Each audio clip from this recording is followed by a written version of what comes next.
मेरा नाम शालिनी है और मेरी उम्र 20 साल है। मेरी सास रोज रात को अपने ससुर के पाँव दबाती और पाँव दबाकर जब उनके कमरे से बाहर आती तो वो बेहोश हो जाती। मैं अपनी सास से पूछती तो वो कोई जवाब नहीं देती।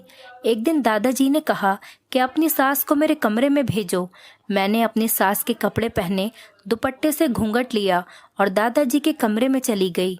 अभी मैं कमरे में ही गई थी कि दादाजी ने मुझे सास समझकर ऐसा काम किया कि मेरी रूह कांप गई, क्योंकि मैं ये कुछ महीनों से होते हुए देख रही थी। लेकिन आज तो जैसे मेरी बर्दाश्त खत्म सी हो चुकी थी। आखिर मेरे दादा ससुर किस किस्म के इंसान थे? इतना सीधा साधा दिखने वाला मेरा दादा ससुर इतना हैवान कैसे हो सकता है? मेरी सास 2 घंटे बाद दादा के कमरे से बाहर आई थी। उनका रंग बिल्कुल फीका पड़ चुका था। उनकी आंखें रो रो कर लाल हो चुकी थी। मैं बाहर आंगन में ही चक्कर काट रही थी। सास के बाहर निकलने का इंतजार कर रही थी, लेकिन सास की हालत देखकर मैं परेशान हो गई थी। अभी मैं उनकी तरफ बढ़ ही रही थी कि मेरी सास बेहोश होकर नीचे गिर गईं। उन्हें देखकर मेरी तो जान ही निकल गई थी। मैं रोने लगी, चिल्लाने लगी, तो मेरी आवाज़ सुनकर दादाजी भी कमरे से बाहर आ गए। 2-3 नौकर भी मेरी आवाज़ सुनकर वहां पहुंच गए। जल्दी से उन्हें कमरे में लिटाया और दादाजी ने डॉक्टर को बुलाया। उन्होंने मेरी सास के इंजेक्शन लगाया और कहने लगा कि ये किसी दिमागी और शारीरिक मर्ज की शिकार हैं, इसीलिए डिप्रेशन के अटैक से ये बेहोश हो गई हैं। मैंने बड़ी हैरत से अपने दादा की तरफ देखा, जो मुझसे नजरें चुराने लगे थे।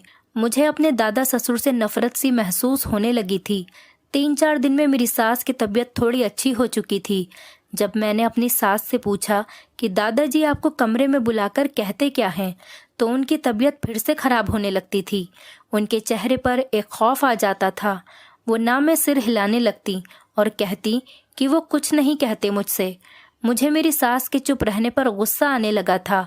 हर बार जब भी वो दादाजी के कमरे से बाहर आती, उनकी हालत ऐसी ही होती थी। मेरे दादा ससुर भी अजीब थे। मेरी सास के लिए फिक्र भी जाहिर करते थे और अभी वो बीमारी से उठी ही थी कि फिर से उन्हें अपने कमरे में बुलाने को कहने लगे।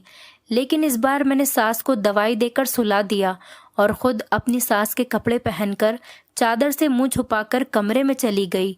मैं जानना चाहती थी कि दादा ससुर मेरी सास के साथ क्या करते हैं, लेकिन जो कुछ दादा ने सास समझकर मेरे साथ किया, मेरी रूह फना हो गई।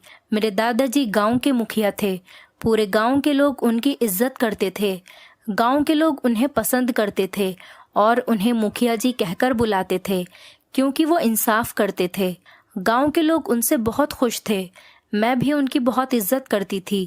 मेरे ससुर मेरे दादा ससुर की इकलौती संतान थे। मैं उनके यहाँ इकलौती बहू थी।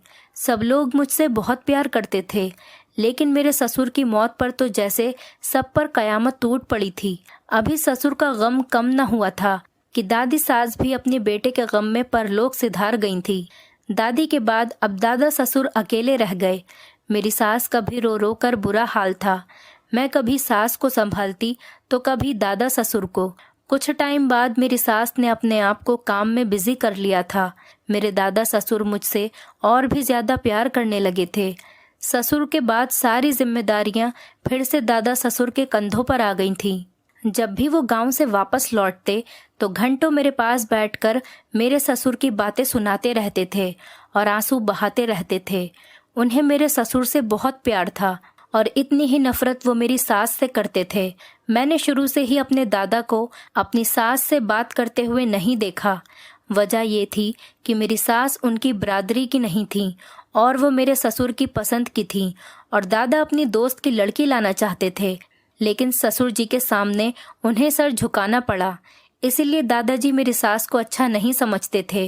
वो मेरी सास से बात भी नहीं करते थे, उन्हें देखते तक नहीं थे, ना ही उनसे कोई बात करते। इतना टाइम गुजरने के बाद और ये हादसा होने के बाद भी मेरे दादा ससुर का दिल मेरी सास के लिए साफ नहीं था। जब भी उनकी नज़र मेरी सास पर पड़ती, वो गुस्से से मुंह बना लिया करते थे। लेकिन कुछ महीनों से अब दादाजी बहुत बीमार रहने लगे थे। वक्त पर दवाई नहीं खाते थे। मेरी सास हिम्मत जमा करके उनकी डांट सुनने के बावजूद उनकी बहुत खिदमत करती थी। उन्हें खुद दवाई खिलाती थी, खुद से खाना खिलाती थी। पहले तो वो मेरी सास को घूरते रहते थे, दवाई खाने से भी मना कर दिया करते थे, लेकिन धीरे धीरे उनका व्यवहार मेरी सास के लिए बदलने लगा। शायद उनके दिल में मेरी सास के लिए गुंजाइश पैदा हो चुकी थी। अब रात को भी हर काम के लिए मेरी सास से ही कहते, मुझे आकर दवाई खिलाओ, चाय बना दो। मेरी सास उनके कमरे में चली जाती। पहले तो मेरी सास कुछ देर में ही वापस आ जाती थी। मैं लेट जाती थी, लेकिन वो जब कमरे से बाहर आती तो वो कुछ घबराई हुई सी होती थी, किसी गहरी सोच में डूबी हुई होती थी। और जब मैं उनसे वजह पूछती तो वो चौंक से जाती थी, मुझे नम आंखों से देखती और ना में सिर हिलाते हुए कहती कि कुछ भी नहीं हुआ, तुम सो जाओ। मुझे ये देखकर बहुत अजीब लगता था। आखिर दादा ससुर उनसे ऐसा क्या कहते थे? वो बाहर आते ही परेशान सी गुमसुम सी हो जाती थी। जब से मेरे ससुर की मौत हुई थी तब से मैंने अपनी सास को मुस्कुराते हुए नहीं देखा था। वो हर वक्त उदास और गम में डूबी हुई रहती थी। पहले तो दादा ससुर मेरी सास से बस अपनी दवाइयाँ ही मांगते थे, लेकिन अब तो वो अपना हर काम मेरी सास से करवाने लगे थे, जबकि घर में नौकर चाकर की कोई कमी नहीं थी। बात यहीं तक रहती तो मुझे भी बुरा नहीं लगता, लेकिन कुछ दिनों से मैंने जो बात महसूस की वो कुछ अजीब सी थी। रात को जब दादा ससुर मेरी सास से दूध मांगते और वो दूध लेकर कमरे में चली जाती, जब वो 2 घंटे बाद वापस आती थी तो रो रही होती थी। अब तो दादाजी के कमरे में सास को घंटों लग जाते थे। मेरी सास जब से मेरे ससुर की मौत हुई थी मेरे साथ ही सोती थी और फिर उसके बाद आंगन में सोती थी। जब तक वो आंगन में नहीं आती तो मुझे नींद नहीं आती थी। बस मैं यही सोचती रहती थी कि एक दूध का कप देने में कौन सा इतना टाइम लगता है, 2 मिनट का काम है। लेकिन मेरी सास 2-3 घंटे दादा के कमरे में क्या करती रहती थी। और सबसे हैरान करने वाली बात मेरे लिए ये थी कि मेरे दादा ससुर का रवैया मेरी सास के लिए बहुत बदलने लगा था। वो बहुत अहमियत देने लगे थे, लेकिन मेरी सास उनके सामने हमेशा डरी सहमी ही रहती थी। हैरत का झटका मुझे तब लगा जब उन्होंने कहा कि तुम्हारी सास गांव की औरतों की मुखिया है, औरतों की परेशानियां और उनके मसले को अब से यही देखा करेंगी। मुझे लगा था ये बात सुनकर मेरी सास खुश हो जाएंगी। भगवान ने उनको उनका हक वापस दे दिया, मगर फिर भी वो खुश नहीं रहती थीं। पता नहीं क्या सोचती रहती थीं। मुझे इस बात की बहुत खुशी थी कि मेरी सास को इस हवेली में उनकी जगह मिल गई थी, लेकिन इसके बाद भी मेरी सास के चेहरे पर जरा सी मुस्कुराहट भी नहीं आई थी। अब तो उनका ये हाल था कि जब भी दादा ससुर उन्हें किसी काम के लिए कहते तो वो घबराने लगती थीं, और जब कमरे से वापस आती तो उड़ी हुई रंगत के साथ वापस आती। और जब मैं वजह पूछती तो कहती कि कुछ नहीं, तुम क्यों मेरे इंतजार में जागती रहती हो, सो जाया करो। मैंने कहा कि जब तक आप अपने बिस्तर पर नहीं लेट जाती मुझे चैन की नींद नहीं आती। पता नहीं क्यों वो मेरी इस बात से मुझे बड़े गौर से देखती और बड़े प्यार से सर पर हाथ फेरने लगती।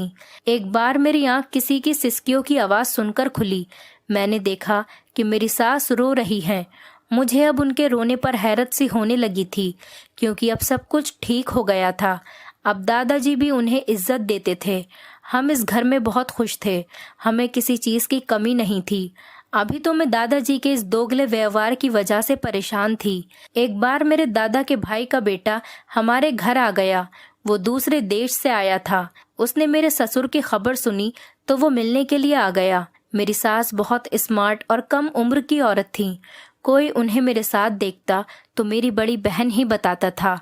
ससुर के कजिन नितिन 3 दिन हमारे साथ ही रुके थे।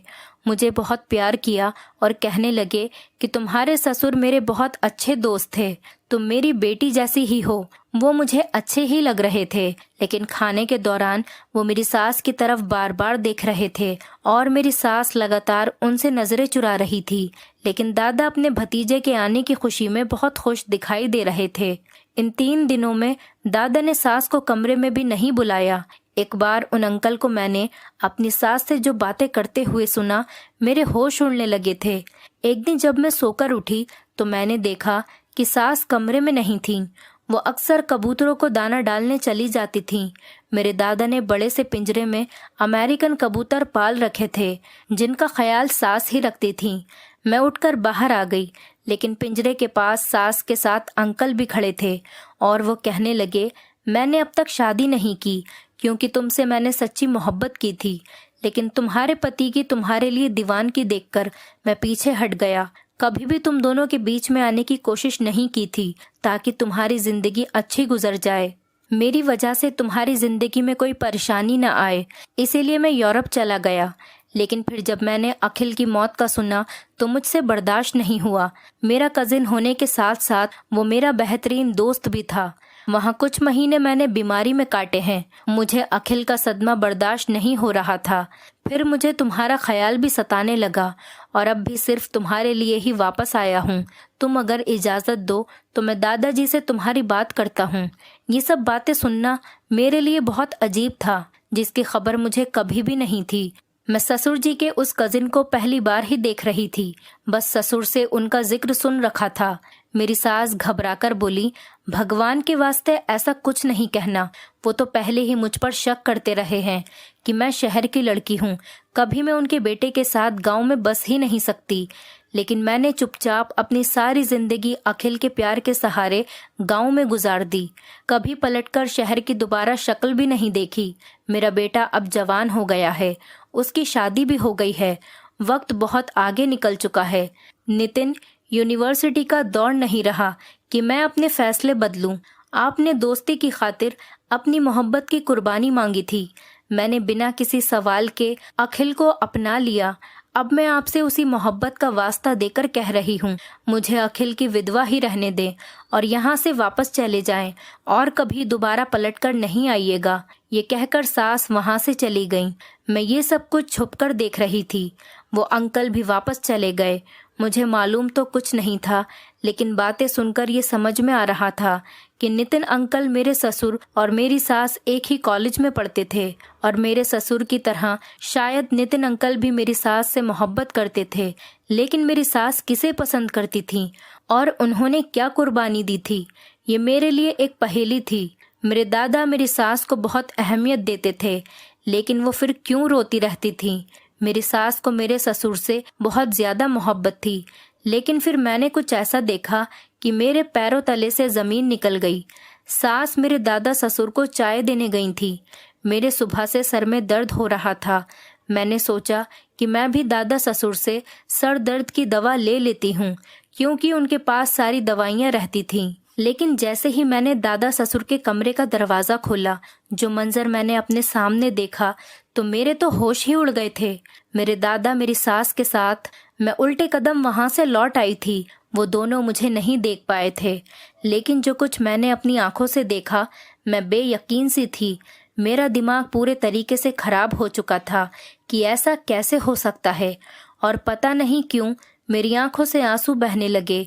जो कुछ मेरी आंखों ने देखा था, मैं तो ऐसा कुछ सोच भी नहीं सकती थी।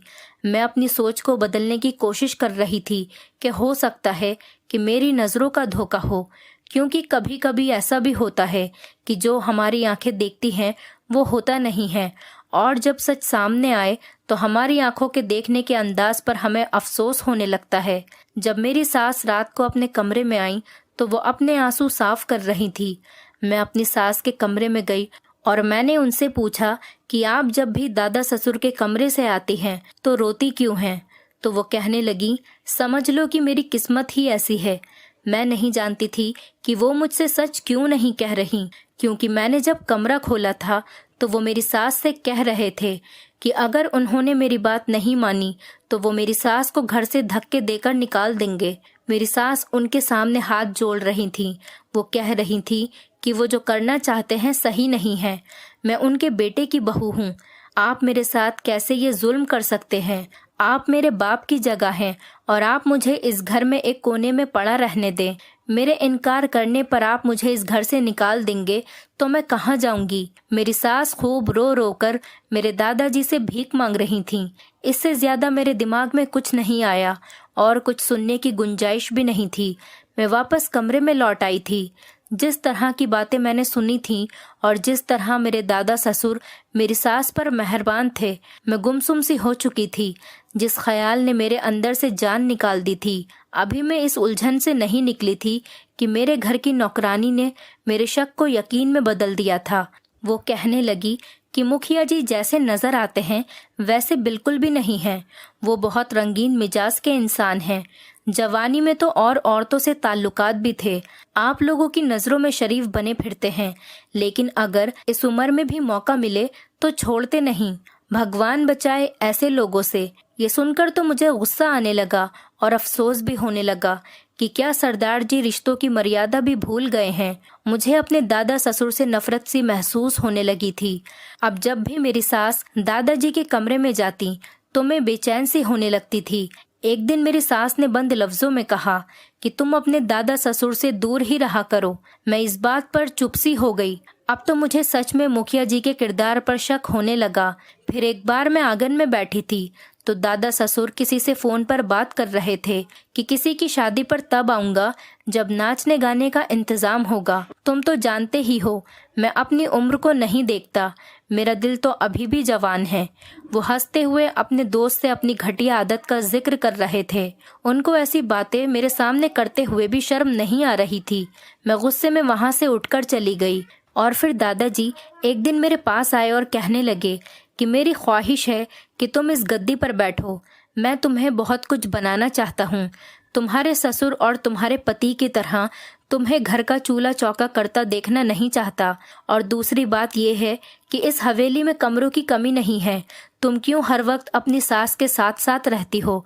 तुम्हारा पति जब बाहर से वापस आएगा तो तुम्हें एक नए अवतार में पाएगा। तुम अपना कमरा अलग करो और कल मेरे ड्राइवर के साथ जाकर अपना एडमिशन करवा लेना और अपनी आगे की पढ़ाई पूरी करना और खुद की आदत बनाओ अकेले कमरे में रहने की। और मैं तुम्हारे लिए एक अलग कमरा सेट करवा देता हूँ। मैंने अपने दिल में सोचा कि हाँ, मैं अपनी सास से अलग हो जाऊं ताकि आपको खुली छूट मिल जाए। लेकिन इस वक्त हम दोनों सास बहू बहुत मजबूर थे। हम गर्म लहजे से उनसे बात नहीं कर सकते थे। इसीलिए मैंने आराम से कहा कि मुझे रात को अकेले नींद नहीं आती है और मुझे डर भी लगता है। इसीलिए मैं अपनी सास के साथ ही कमरे में सोऊंगी। मुझे अकेले सोने की आदत नहीं है। लेकिन उन्होंने मेरी एक भी न सुनी और मेरा कमरा ऊपर की मंजिल में शिफ्ट करवा दिया। मेरी सास भी अपनी जगह परेशान थी, लेकिन कुछ कह नहीं सकती थी। मैं ऊपर के कमरे में चली गई थी, लेकिन ये भी सोचती थी कि रात को अपनी सास के कमरे में चली जाऊंगी। रात को जब सब सो चुके थे तब मैं नीचे जाकर अपनी सास के कमरे के पास खड़ी हो गई। लेकिन मुझे हैरत उस वक्त हुई जब मेरी सास का कमरा लॉक था। पहले तो मुझे तसल्ली हो गई कि चलो सास ने अच्छा किया अपना दरवाज़ा लॉक कर लिया, लेकिन सच तो कुछ और ही था। मैं वापस आकर अपने कमरे में चली गई। सुबह मुझे कॉलेज जाना था। तैयार होकर जब नीचे उतरी तो ये देखकर मैं हैरत में रह गई कि मेरे दादा मेरी सास के कमरे से निकलकर अपने कमरे में चले गए। मेरा दिल तो धक से होकर रह गया। तो क्या वो रात भर मेरी सास के साथ? मेरा दिमाग तो चकरा सा गया था। मुझे लगा पूरी हवेली मेरी आंखों के सामने घूम रही है। मेरी सास सिर्फ मेरे साथ यहाँ रहने पर मजबूर थी ताकि हम लोग इज्जत से रह सकें, और इसके लिए क्या कीमत वो अदा कर रही थी, ये सोचकर तो मेरी जान जाने लगी थी। मैं सोचती थी कि मैं अपनी सास को और परेशानी में नहीं डालूंगी। रात को मैं देर तक नीचे अपनी सास के कमरे में बैठी रही, इधर उधर की बातें करती रही। उन्हें एक गिलास दूध का दिया और कहा कि आपको अपनी सेहत की बिल्कुल भी परवाह नहीं है, और वो दूध उन्हें ज़बरदस्ती पिला दिया। मैंने उस दूध में नींद की गोली डाली थी, इसलिए वो दूध पीते ही सो गईं। अगले ही दिन ये हो गया कि मेरी सास बेहोश होकर गिर गईं। इसलिए मैंने अपनी सास को सुलाकर जल्दी से अलमारी से उनका सूट निकाला और पहन लिया, और फिर दुपट्टा थोड़ा नीचे करके डाला था कि मेरा मुंह नहीं दिखे। मैं भी थोड़ी दिखने में अपनी सास के जैसी ही थी। मैं अपने दादा ससुर के कमरे में चली गई। इत्तेफाक था या रोज ही ऐसा होता था कि दादा ससुर के कमरे में नाइट बल्ब जल रहा था। मैंने अंदर आकर दरवाज़ा बंद कर दिया। दादा यही समझे कि सास आई है। मुझसे कहने लगे कि मैं दवाई खा चुका हूँ, अब मेरे पास आओ। मैंने बहुत इंतज़ार कर लिया तुम्हारा, अब मैं ज़्यादा सब्र नहीं कर सकता। मैं उनके पास चली गई। उसके बाद उन्होंने मुझसे जो कहा उसे सुनकर मेरे होश उड़ गए।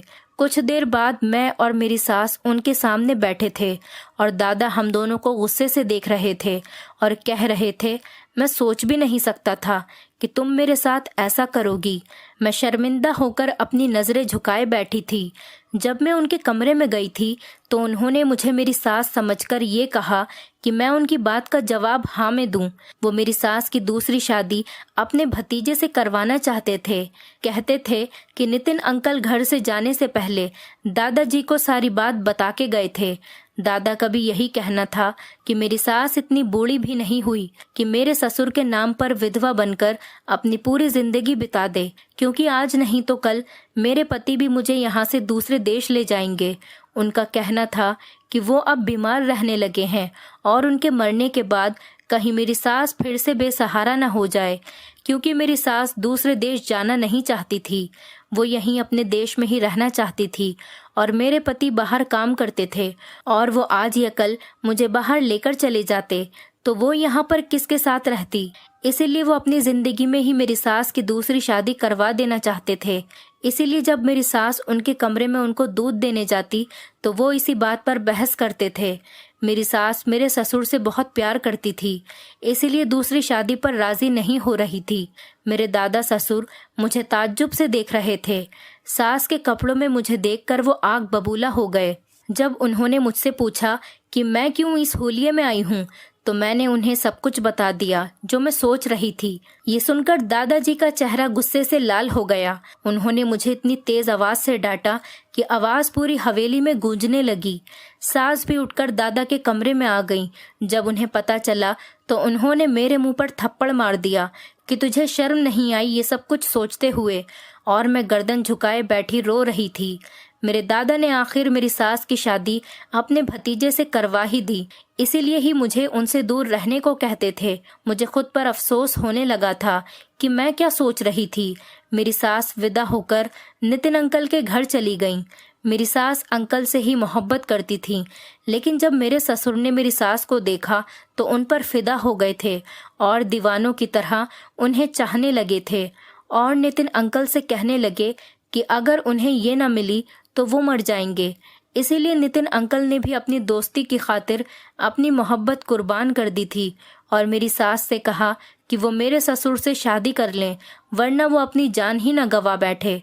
मेरी सास ने मेरे ससुर से मोहब्बत शादी के बाद की थी, लेकिन मेरे ससुर की जिंदगी ने उनके साथ बस इतनी ही वफा निभाई थी। अब मेरे दादा ससुर मेरे पति से बात करके मुझे यहाँ से ले जाने को कह रहे थे, क्योंकि वो जल्द से जल्द अपनी सारी जिम्मेदारियों से फ्री होना चाहते थे। मेरे दादा एक अच्छे इंसान थे और मैं उनके बारे में क्या सोच रही थी। कभी कभी आंखों देखा सच नहीं होता। मेरे पति भी आकर मुझे अपने साथ दूसरे देश ले गए।